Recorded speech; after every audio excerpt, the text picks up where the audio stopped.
Hey tout le monde, bienvenue dans une nouvelle vidéo. Aujourd'hui on se retrouve dans une vidéo qui va parler de l'arnaqueur de Tinder. Il est sorti le 2 février. N'hésitez pas à aller me suivre sur mon compte Insta que je vous mets juste ici.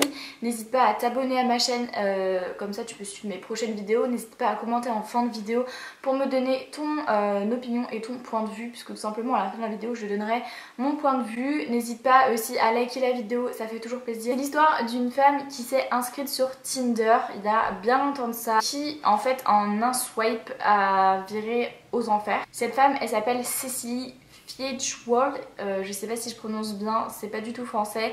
Justement elle a 29 ans. Cette femme là elle est norvégienne de base, mais du coup elle habite actuellement dans une ville anglaise. Donc un jour que Cecily prenait son petit téléphone pour swiper des petits garçons sur Tinder, un jour elle swipe un garçon qui s'appelle Simon Liévive. Simon match avec elle directement et Simon envoie du coup un message à Cecily pour lui proposer d'aller boire un café dans l'hôtel où il réside actuellement, puisqu'il faut savoir que Simon est un homme d'affaires qui est millionnaire il me semble et qui voyage énormément, et il se trouvait du coup à Londres ce jour-là et il a proposé du coup à Cecily de prendre un café. Donc sur ses photos Simon il avait des photos qui étaient vraiment genre grave canon, c'est à dire que genre sur ses photos il montrait sa vie de luxe, les hôtels, les bars, les boîtes, enfin vraiment il montait sa vie de riche. Simon propose du coup à Cecily de le rejoindre dans son hôtel qui s'appelle le Four Seasons. Donc vient le moment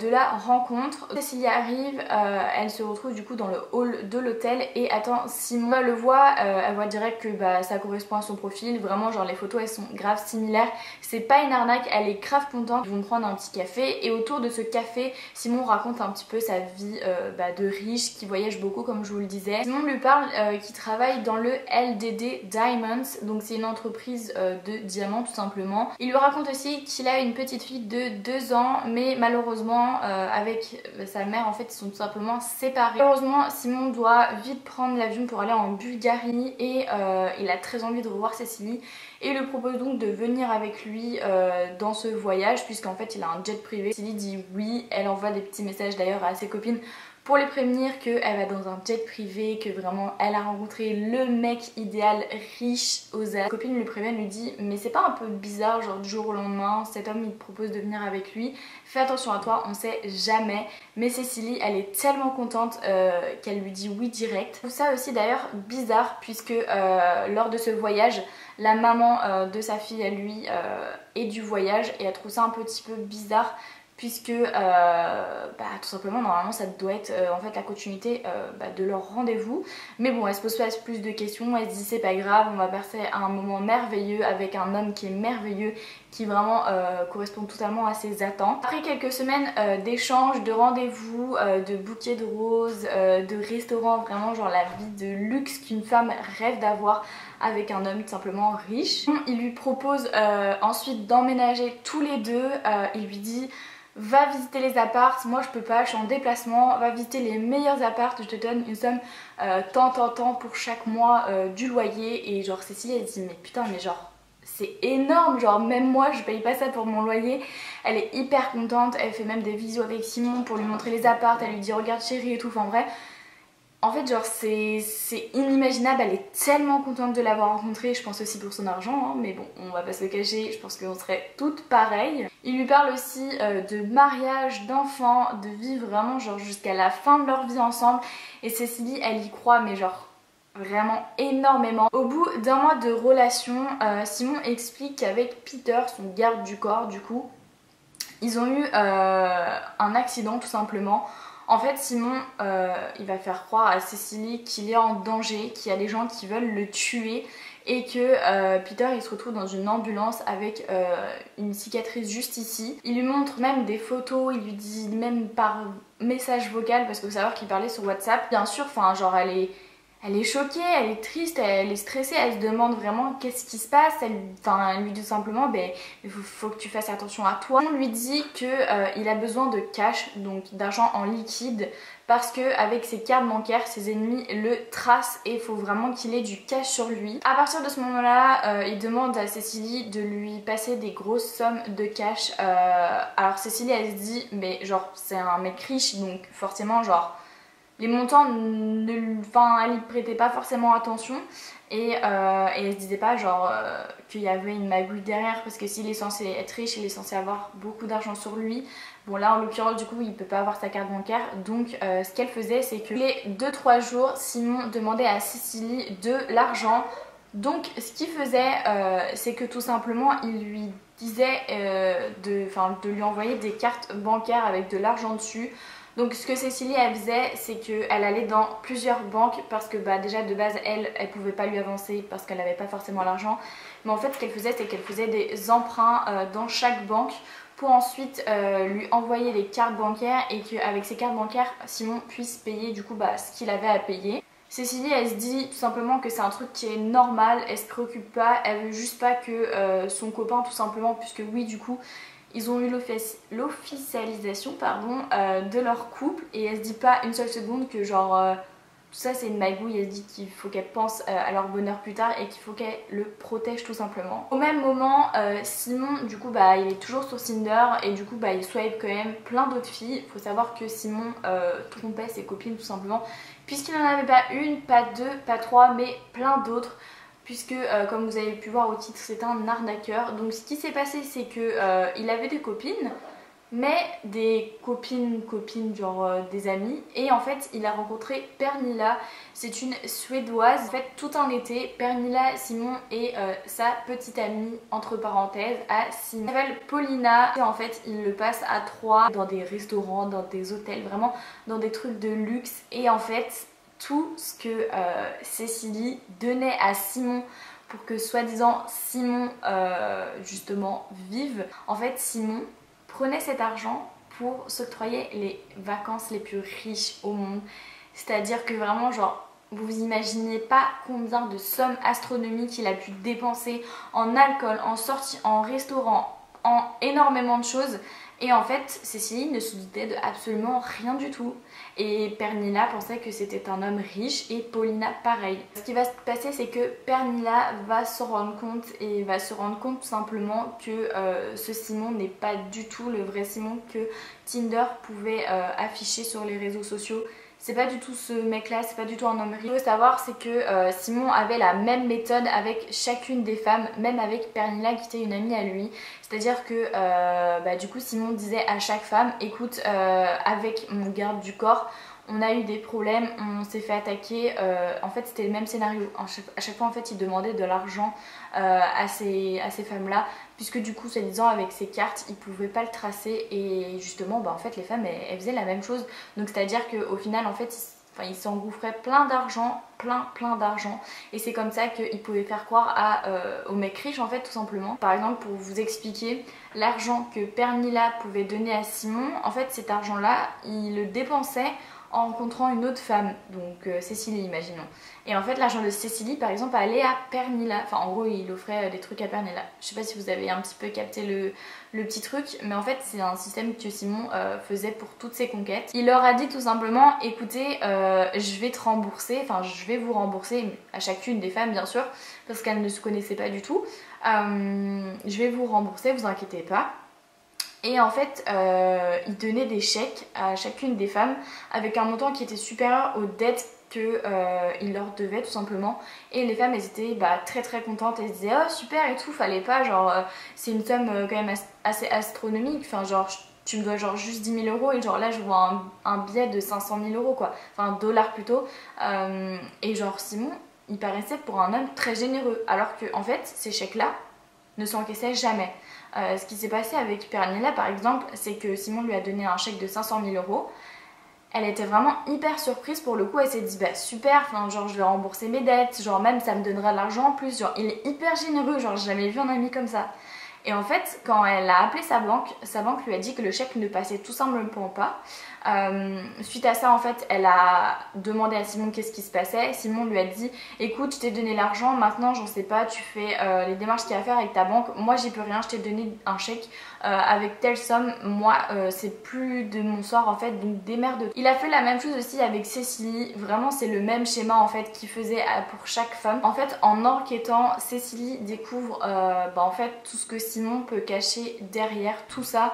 Elle découvre tout simplement que c'est pas du tout un homme riche. Juste pour vous donner le vrai nom de Simon Lieviv, hashtag Simon Yehuda Ayut, si je prononce bien, ne me jugez pas, qui est du coup un Israélien qui a été déjà condamné en 2015 pour avoir arnaqué 3 Suédoises. Donc c'est pas sa première victime et ça n'a pas été ses dernières victimes. Simon il est recherché du coup par les autorités israéliennes, mais en fait il n'a pas pu être retrouvé.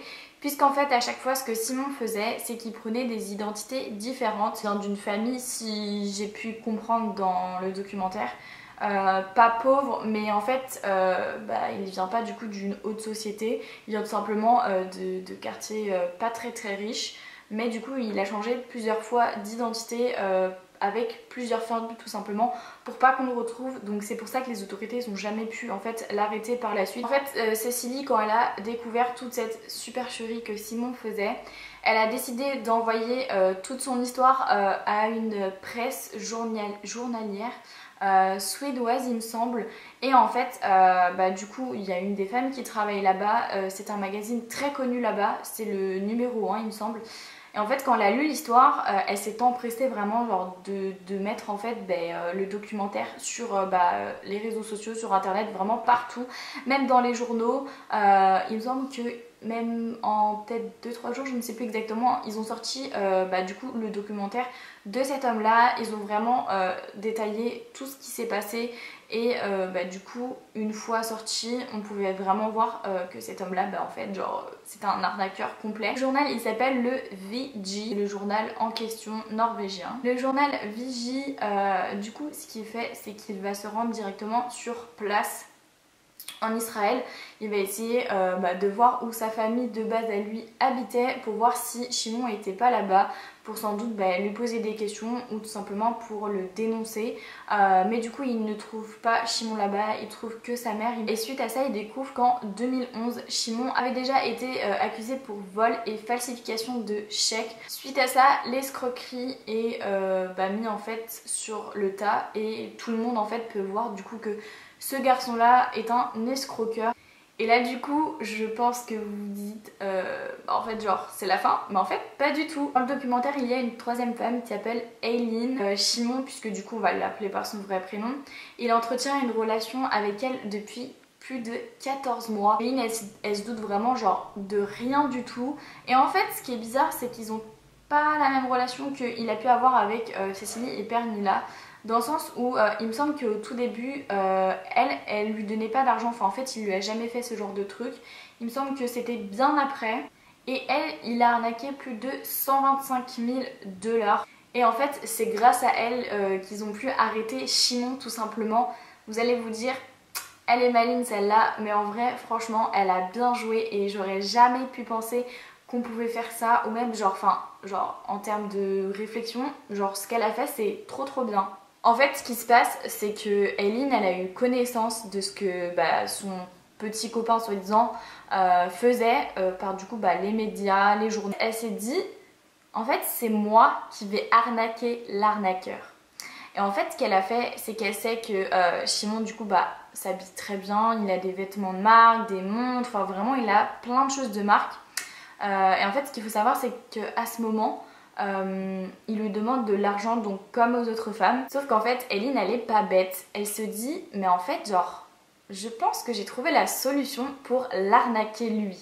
En fait ce qu'elle fait c'est qu'elle lui dit écoute si t'as besoin d'argent, moi je travaille dans le luxe, je peux revendre tes vêtements pour bien plus cher de ce que t'as pu les acheter ou les avoir gratuitement.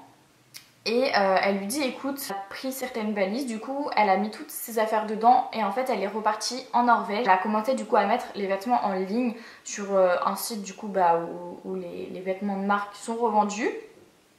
Et en fait elle a commencé à vraiment bien vendre ses vêtements. Et Simon, de ce côté-là, il lui demandait des nouvelles. Et alors, est-ce que t'as bien vendu? Est-ce que genre t'as assez d'argent? Est-ce que tu peux le passer et tout machin? Et Aline, en fait, elle faisait croire, elle disait non, j'ai presque rien vendu, je t'enverrai quand j'aurai une grosse somme.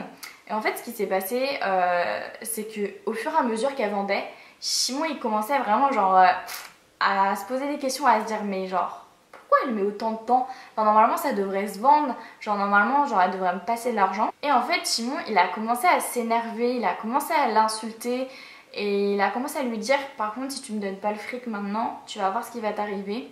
Et en fait il la menaçait mais genre vraiment genre de plein de choses. Mais Aileen, elle était tellement dégoûtée de l'histoire, elle était tellement dégoûtée de ce qu'il avait pu lui faire qu'en fait elle s'en foutait. Je pense que d'un côté, elle se disait je vais récupérer quand même l'argent qu'il me doit parce que je lui ai quand même donné de l'argent. Et en fait, il y a des fois où Simon, il était grave gentil et il y a des fois où il était genre hyper méchant. Et en fait, il était comme un peu bipolaire. En fait, ce qu'il faut savoir aussi, c'est que Aileen, elle a toujours joué le jeu, elle lui a toujours dit je te crois. Parce qu'en fait, au début, quand elle a vu l'article sortir dans la presse, elle a envoyé une capture à Simon, elle lui a dit mais en fait, c'est quoi ce bordel? Pourquoi t'es sur les journaux? Pourquoi c'est marqué l'arnaqueur de Tinder? Et il lui fait mais non, chérie et tout. Et en fait, elle s'est dit je suis pas bête, je vais pas faire genre. Je vais continuer de lui faire croire que je le crois, que c'est mon chéri, que je l'aime, enfin blabla. En fait, genre. Elle savait tout depuis le début, mais genre vraiment pour sa sécurité elle, je pense aussi. Elle a décidé de le croire en fait tout simplement. Elle lui a fait croire, donc c'était un avantage en plus. Ce qui se passe du coup, c'est que Simon, il se retrouve un petit peu le fauché, le pauvre, genre il a plus du tout d'argent. Il se retrouve même à devoir dormir dans des auberges de jeunesse à 10 $ la nuit. Il se retrouve à manger dans des aéroports. Enfin bref, en fait, le pauvre quoi, genre il a plus du tout d'argent. Et en fait, il demande à Aileen de lui prendre un billet d'avion pour aller en Grèce. Alors je ne sais pas pourquoi. Il demande aussi, je crois, il me semble, un faux passeport. Et à partir du moment où Aileen lui dit mais tu vas où? Qu'est-ce que tu fais? En fait, Simon il répond plus. Aileen elle se dit il me semble qu'il y a quelques temps de ça, il m'avait parlé d'aller en Grèce, je ne sais plus pourquoi. Et en fait ce qui se passe c'est qu'elle regarde sur internet à ce moment donné pour voir quel vol atterrit à quelle heure parce qu'elle savait qu'il était à Prague à ce moment-là. Et elle décide d'appeler les autorités de Grèce pour se dire écoutez, il y a un mec qui a une fausse identité, il faut vraiment l'arrêter. Je ne sais pas, elle n'en dit pas plus dans le documentaire, mais je ne sais pas si elle précise que c'est un arnaqueur aussi. En fait ce qui se passe c'est que dès que Simon atterrit sur le sol en Grèce, il se fait arrêter par la police, les autorités.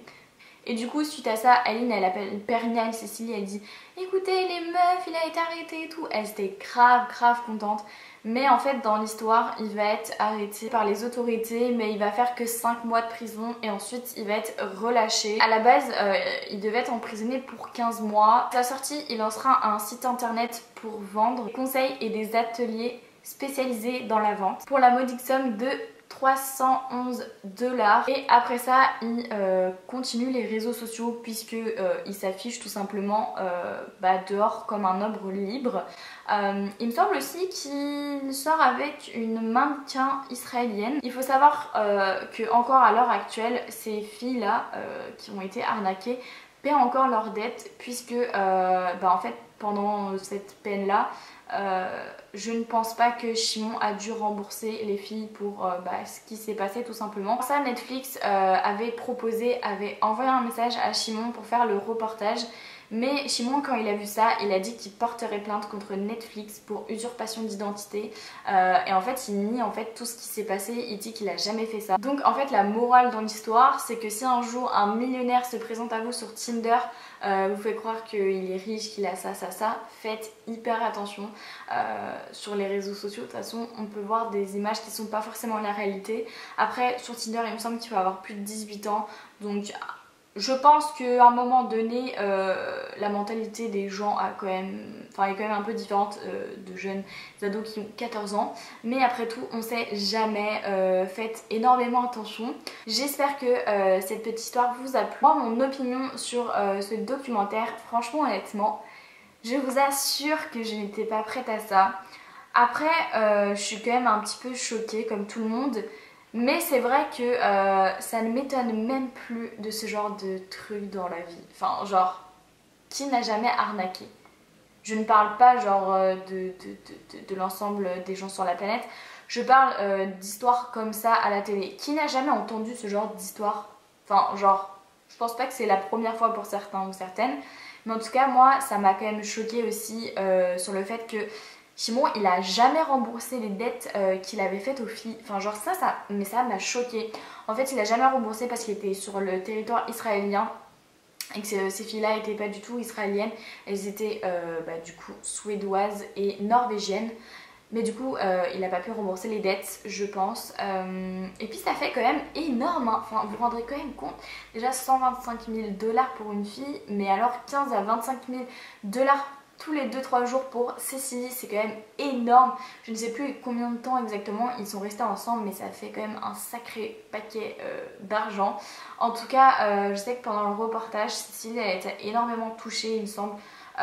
Et ça se voit, la pauvre, enfin même Pernilla et tout, enfin genre, même, il y a même aussi les autres femmes juste avant, enfin genre, c'est choquant je trouve.